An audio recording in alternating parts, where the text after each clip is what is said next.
This is going to be a quick little review of Shoe Goo, which you use to repair tears in boots and probably other items.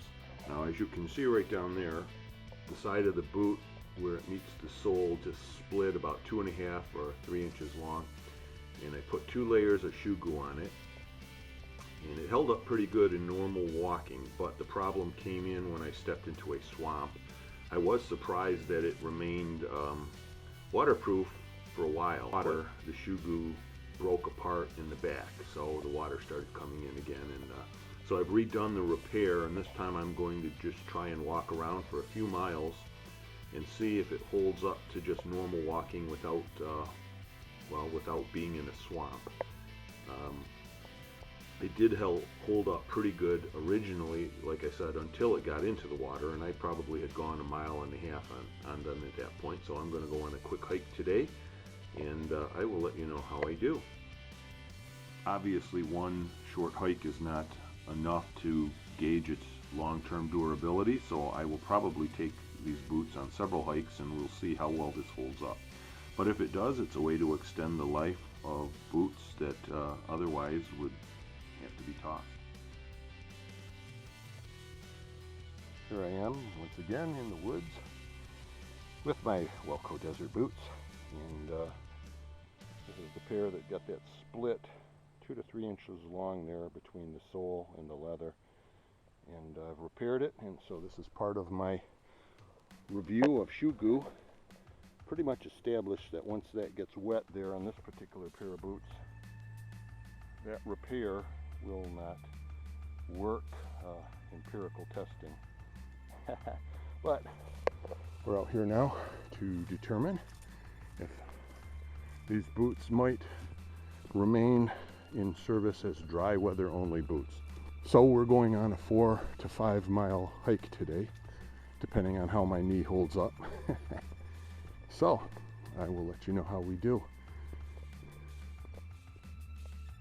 Well, this is a nice little stream that has dried up as a result of global warming, excuse me. So this is going to be a very dry hike, and hopefully I don't have to worry about getting my boots wet. This is normally a running little brook here, and I've got some shots of it I might insert of a little eddy that formed right there the last time I was out here. Uh-oh, we've got a whirlpool. It's going to suck everything down. That, or it's a black hole forming, I'm not sure. One of the cool things that I notice when I'm out here is that the rocks sweat. It's a humid day, and that's condensation on that rock, and on that one I don't know if it shows up well, but I imagine you could lick that off if you were in an emergency situation and needed moisture really bad. Well, this is what I was afraid of. This deadfall that came down a month or 2 ago, blocking the trail. So I'm going to have to backtrack. I could go around this and find the trail on the other side, but I've done it a couple times and got chewed up pretty bad by all the thorns. There's a lot of raspberry bushes that have grown up here. And I still get to see this wonderful fen kind of thing. For those of you that want to know what that is, it's a fen, which is I guess it's a swamp that's located in the woods, or a pond that's located in the woods. But here's another look at that fen, and these are different from vernal ponds. Vernal ponds basically dry up in the summer, and these fens tend to be permanent. They're here year-round. This will be covered with ice in the winter, and you know, a lot of wildlife, ducks and geese and frogs and toads and everything else rely on them, so they're very valuable to the ecosystem locally. Even though that green stuff looks cool to me, but a lot of people think of them as stagnant, swampy, nasty things. I used to bring a lot of snacks and stuff on hikes like this.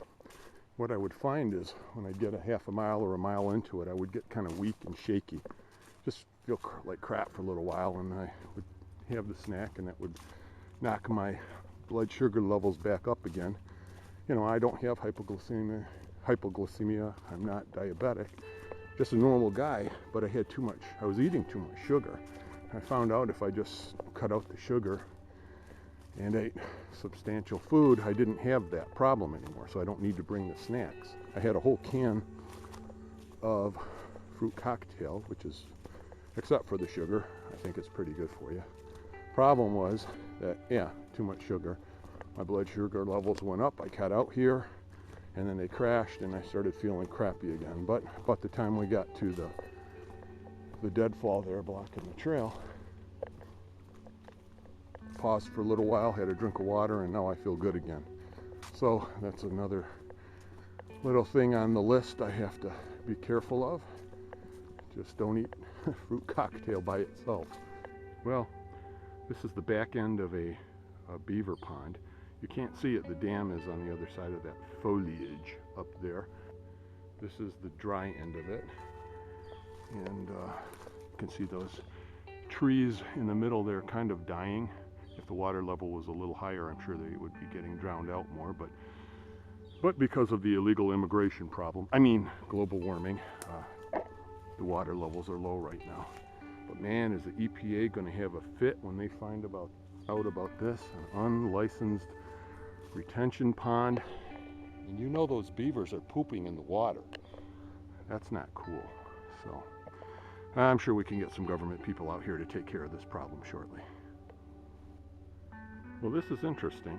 This tree kind of cracked in half maybe a month and a half ago in a storm. I came out like just a day or two after it. So it's split in half right there. And yet, when you go all the way up, all the foliage is still green and it still looks healthy.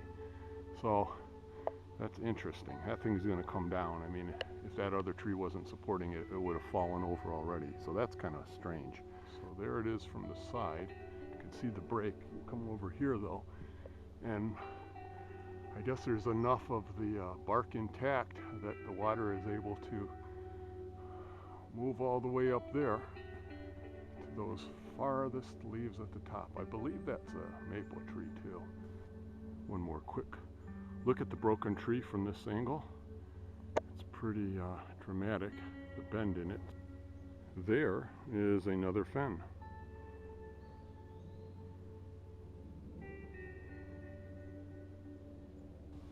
Here we have another dry creek bed.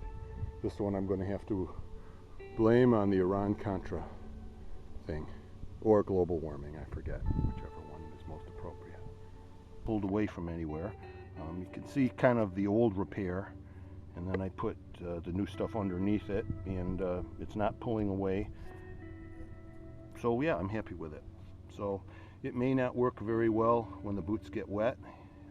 I didn't trip over any roots or anything, and that might just pull it apart with the shock of that. But for just walking, hiking in dry conditions, in the woods, going up and down hills and on the sides of them and things like that, it held up pretty well. So I'm happy with it so far, and I will keep you updated.